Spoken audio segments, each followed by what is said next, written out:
Yeah.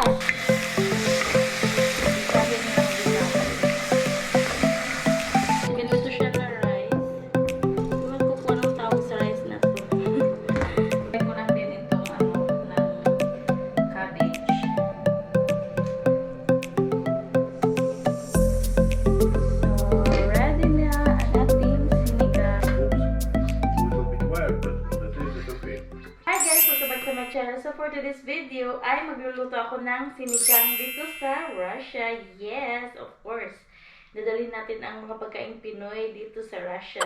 So, dito para sa Russia is wala silang okra, wala silang string beans. Meron silang parang yung Baguio beans sa atin, pero yun na lang yung gagamitin ko. So, hindi siya kumpleto, pero pwede na. So, ipapakita ko sa inyo ang mga ingredients ng aking lulutuin. Meron ako ditong pork ribs. So, ang gagamitin ko is pork.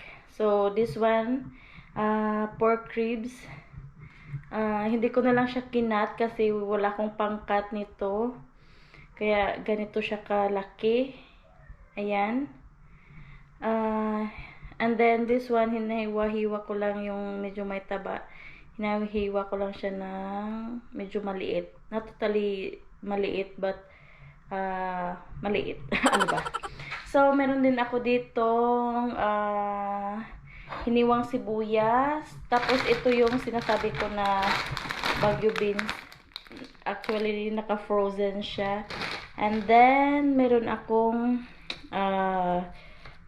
Chinese cabbage. Tapos, yung tomato ay binababad ko siya sa mainit na tubig. Tapos, itong pangmalakasang sinigang mix. Dala ko to siya nung galing ako sa Pinas. Let's start cooking. I will start cooking pala. So, lagyan ko lang siya ng kunting mantika. Not too much lang. Hi! Who is that? What did you eat? What? Dino. Candy? Ooh! Next is, ilagay na natin ang sibuyas. So, itong sibuyas is isang peraso siya. Actually, first time ko magluto ng sinigang. Hindi pala pang dalawang beses ko na itong luto. Pero yung niluto ko before is shrimp. And yung asawa ko kasi hindi niya gusto ang shrimp, so hindi niya nagustuhan. So first time niya kakain ng pork sinigang. So let's see kung magustuhan ba niya ang pagkain Pinoy. So habang hinihintay ko itong onion, babalatan ko itong kamatis. Binabal ko lang siya sa mainit na tubig para matanggal yung balat niya. Pwede naman siyang merong balat, pero hindi gusto ng asawa ko yung may balat. Kaya babalatan na lang natin. So, ang ilalagay ko lang na gulay dito is yung Chinese cabbage at saka yung parang Baguio beans. Kasi meron akong dito, meron akong talong. Meron naman silang talong dito, pero yung talong nila is parang masyadong watery. And hindi yun gusto din ng asawa ko na parang nilalagay siya sa may sabaw. Yung talong. So, hindi na lang. Kayo ba? Anong paborito nyong sinigang? Hipon. Ano bang ibang sinigang? Hipon, baboy, or yung isda. So, sa amin sa bukid, hindi kami talaga nagluluto ng sinigang. Hindi ito sa amin, hindi kami noon sa sa sinigang. Ating lalagay is itong kamatis. isahin lang din natin. Pag nagluluto ba kayo ng kamatis, tinatanggalan nyo ng buto. Kasi sabi nila, ano daw, ano ba yun? Parang it was something bad daw sa katawan pag mayroong buto ng kamatis. Pero hindi naman ako naniniwala doon. Kasi dito kinakain lang naman yung mga buto-buto. Kahit nga buto ng watermelon, nilunok nila. Okay na siya, yung kamatis. And then, next na natin lutuin, ilulunod is itong meat.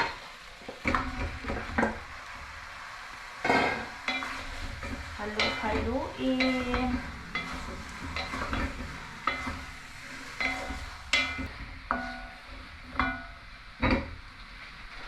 Init. Wala akong pang yung para pang kamay ba? Gloves. Pang cooking gloves. Alay! Naambak na. Pastilan. Hintayin lang natin na mag-brown na yung meat. Natin lagyan ng tubig. Ang hindi lang maganda kasi dito, wala silang kangkong. Meron silang spinach pero ang mahal. Tapos, iba kasi yung mga leaves nila dito. Yung leaves nila is yung basilic, dill, tapos ano pa ba? Coriander leaves, ganun. Parsley, yung mga leaves nila dito sa store nila. Kaya wala sila katulad sa atin na kangkong, mga alubati. Ano pa bang nilalagay sa sinigang? Meron silang Asian store dito. Hindi katulad sa ibang bansa ba. Meron silang Asian store. Tapos meron din yung mga parang Filipino, maraming mga Filipino products. So at least meron kang mabibili. Pero dito, meron silang Asian store. Usually kasi is parang noodles. And kadalasan galing Thailand, Vietnam products, Japan, ganun, Korean. Kasi wala naman masyadong mga Filipino din dito, kaya yun. Hindi din known sa mga tao, kaya hindi sila nabibenta. So, lagyan ko na siya ng tubig. So, ito is ininit tubig na. And, takpan na natin. Mamaya ko na siya lagyan ng yung sinigang. While waiting sa ating baboy na lumambot is hindi naman talaga kompleto ang Filipino food pag walang rice. So, I will cook rice. So, itong rice ko is binababad ko na to siya kanina pang umaga kasi hindi siya yung pangkaraniwang rice ba. Parang, iwan ko anong klaseng rice ba to. It takes a lot of time bago siya maluto kaya, ano ba yan? Binababad ko siya sa, sa tubig para medyo mabilis siyang maluto. What's that? Ganito siya na rice. Iwan ko kung anong tawag sa rice na to. Sobrang matigas.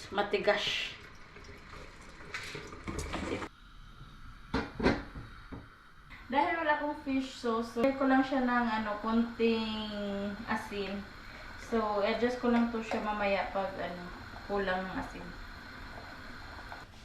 So now, ilalagay ko na tong sinigang. Hindi ko lang muna siya ilalagay lahat. Baka kasi sobrang asin. So, pakunti-kunti lang. While waiting sa ating pinapalambot na karne, prepare ko muna itong leaves. Itong aking gulay. So, bali ito lang yung ilalagay ko at saka this one.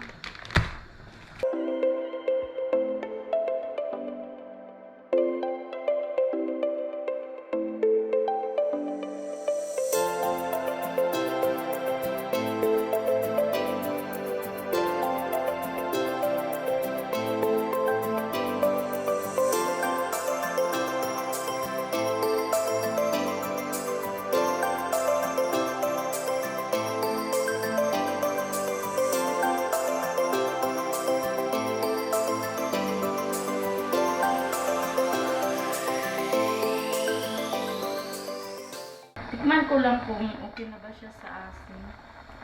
Kasi itong kanina di pa siya malambot. So,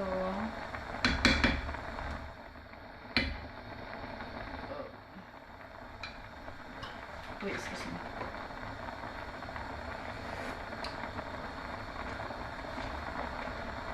Ito lang ha. Busin ko na lang ito. Lagyan ko ng pamitang durog. Tansya-tansya lang.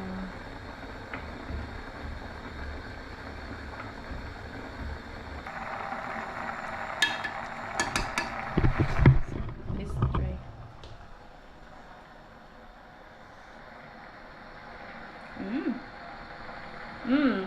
Madali lang siyang malambot pag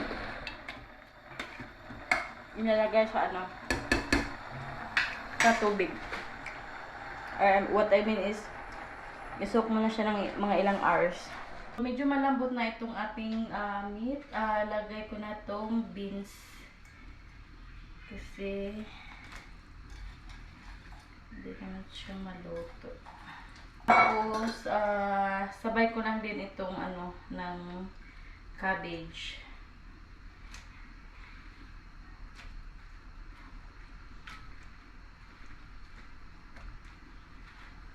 I will cook this one for about 5 minutes or less. Tapos isunod ko na tong dahon.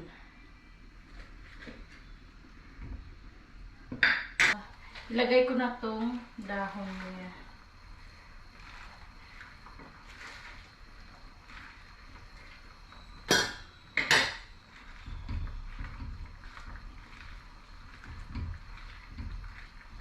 Madali lang naman itong maluto. Sana masarap ito.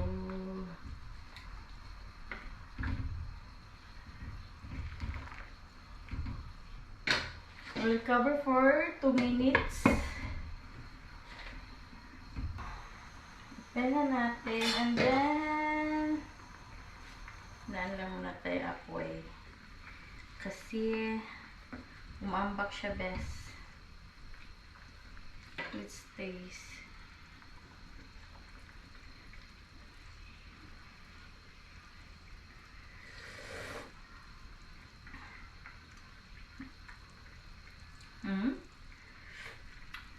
Lasa naman siyang sinigang. Pero yung effect ng ng string beans, nakaka-affect talaga siya sa lasa. Kasi iba yung ay hindi siya string beans, yung sa Baguio beans ba? Kasi parang mas siya sa string beans.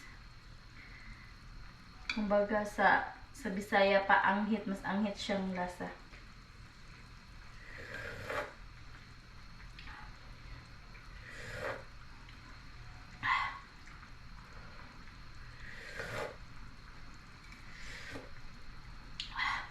Asin. So, ready na ang ating sinigang. Opa! So, ito na ang itsura niya.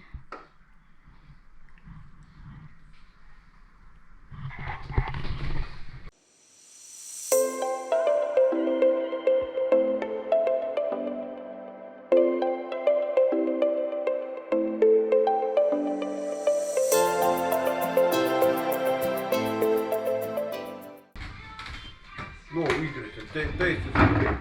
Huh? The taste is okay. Look in the camera.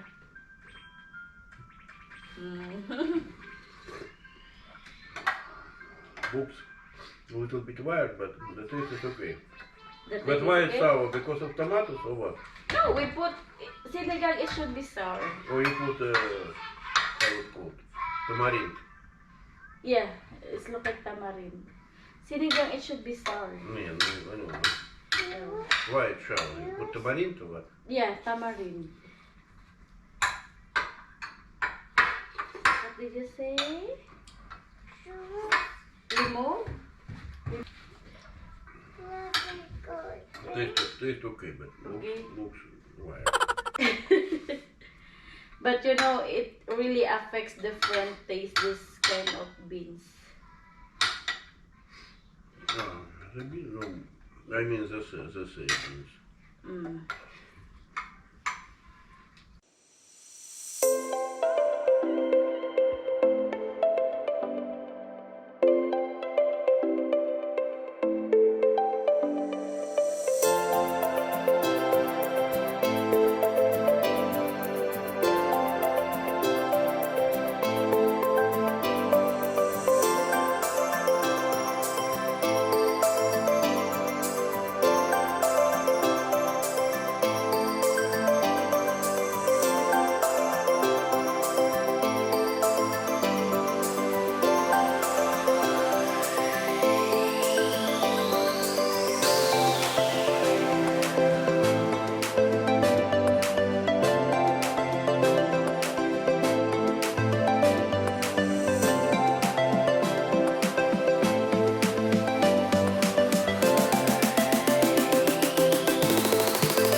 Yun na yun. So, para namang nagustuhan ng asawa ko. Sabi niya, meron lang daw i-improve and ikat ng mas maliit yung mga vegetables. Kasi kinat ko kasi siya ng medyo malaki-laki lang. So, kailangan daw i-cut ng mas maliit and even size.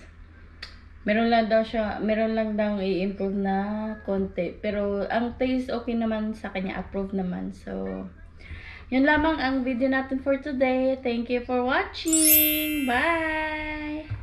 Say bye-bye. Bye! Flying kiss. Flying kiss, look! Flying kiss.